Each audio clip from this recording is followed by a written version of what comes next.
So yun mga bay, nakabit na natin yung bagong lens. Yan, tapos nakabit natin yung mga bulb na LED. So ilawin natin, pero andarin muna natin para all goods mga bay. So yan, so nakabit na. So pinandar natin sa pailawin na natin. Tignan natin kung all goods. 3 bars mo. So yan, wiper muna.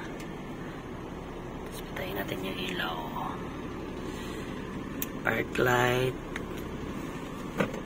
headlight. Uy, naka-high. Baliktad pala ito pagkalagay, oh. So, ganyan na lang. So, okay pa siguro to ganito. Yung high naka-indicate dito, pero low yung nasa ibaba. Ayan. Tapos pailawin natin yung isa. Oh, grabe ang lakas niya yung ilaw natin mga bay. Diba? Oh. Pa ganyan. So, doon tayo sa labas bay. So, yan na kanya, bobos, saka ubos.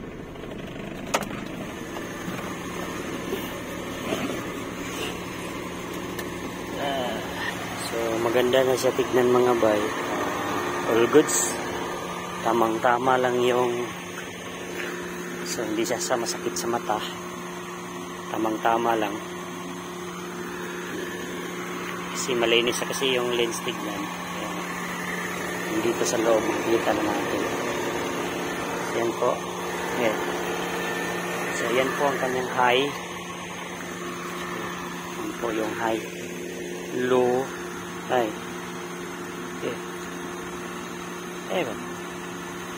Yan po yung high. Low. Low. So, yan po siya. So, at least, maganda na yung daanan natin. So makikita na natin. Gusto ko kasi yung yellow yung low. Kasi pag sa espalto kasi madilim siya. Kaya ayun. At may isang paglampa tayo. Kasi ito, lagyan pa natin itong isa dito. Para balance yung low.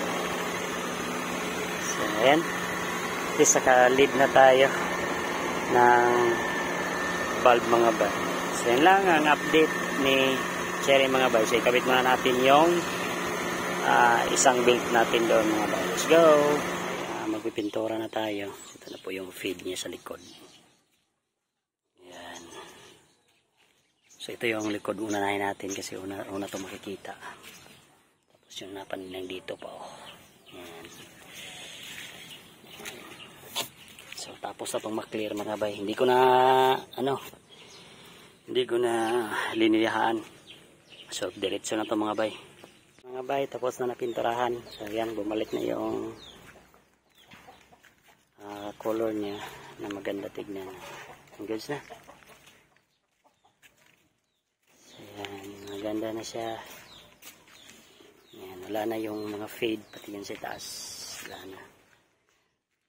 So, all goods. Yan. So, tirahin natin to ngayon, pang papugong sa taya mga bay. Tinanggal natin tong crankshaft sensor ba to? Hindi ko lang alam kung anong sensor to. Linisan kasi natin to. Tapos tatanggalin natin itong throttle body. Linisan din natin to. Tingnan natin yung intake natin kung all goods pa ba. Tapos dito kinalawang na pala to. Yung ito na sensor. So, dapat magtanggal nito para tatanggalin natin yung battery. So, ito, hugutin na natin to kung mahugot ba natin.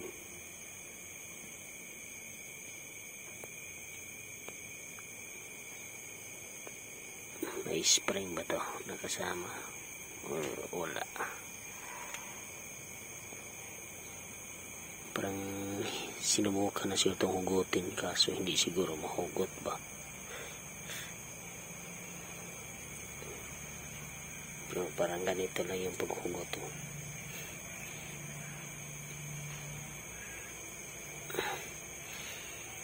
So, kuha muna tayo ng flat score. Natanggal ko na siya mga bay. So, ganito lang pala siya. Hindi ko lang alam kung sira ba to. Kung sira ba to mga bay. So, linisan lang natin to. At saka ibalik natin doon mga bay. Yung mga bay, natanggal natin yung throttle body. So, grabe ang dumi mga bay. So, linisan natin to. Parang nilinisan na to pero hindi inayos pagkalinis. So, ayusin natin to pagkalinis.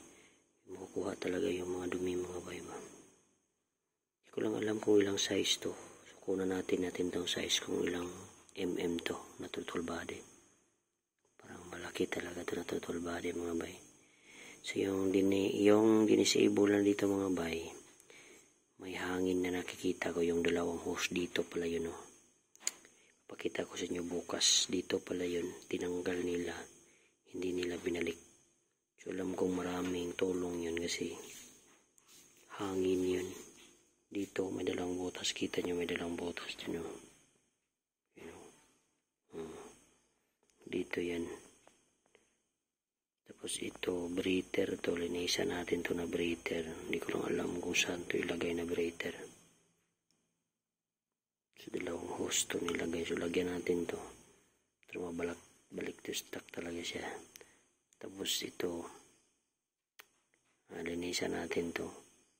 Para mas all good sa mga bay. Dumi na.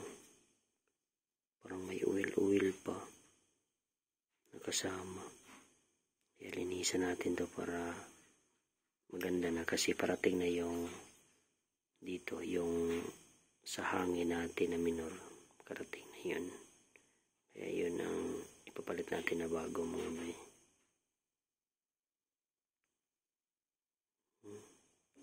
Iba na pala talaga yung nasa loob. Parang daming kalawang. Yan. So, i-update ko kayo bukas mga bay. Let's go. Nilagyan mo natin ng Junrock saka liquid na sabon para matanggal yung mga pabuntagan. Dapat 24 hours natin yan. So, binras ko na yan. Ito, hindi maitim na yung tubig yan. Ito, para bukas ugod siya. Parang pumuti na siya mga bayan.